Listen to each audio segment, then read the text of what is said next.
Immortal Redneck. Oh man. This is a relatively recently released FPS roguelite game featuring procedural levels, 3 different pyramids to conquer, and 6 bosses.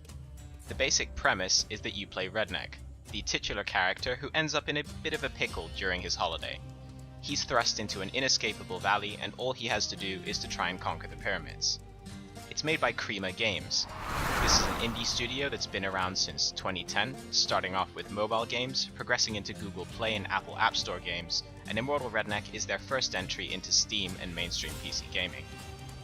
So you play Redneck, he's the starting class.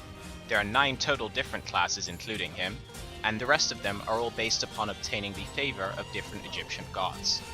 These classes have different stats, different starting weapons, and unique active and passive powers that can synergize well with different gameplay styles and work best if you play to their strengths. It's a game largely influenced by Rogue Legacy, and thus you pick one of a few given classes at the start of each run. Then you get to spend the gold you earned in your last life in the shop and skill tree before you choose a pyramid to enter, sacrifice the rest of your gold, and begin your next run.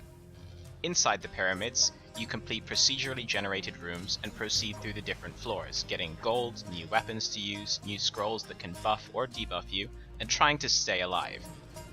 Roguelike and roguelite games can be a ton of fun, and some have been wildly successful in the past. I'm looking at you, Binding of Isaac.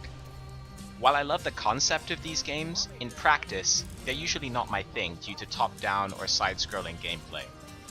A few FPS roguelike or light games have been made, such as Ziggurat, Heavy Bullets, and Tower of Guns, among others. The thing that makes this one so interesting is the range of different weapons and scrolls, constant progression through the skill tree, and the verticality of its rooms. Overall, it's a rather interesting addition to the genre, and I'd seriously suggest you give it a look if it tickles your fancy.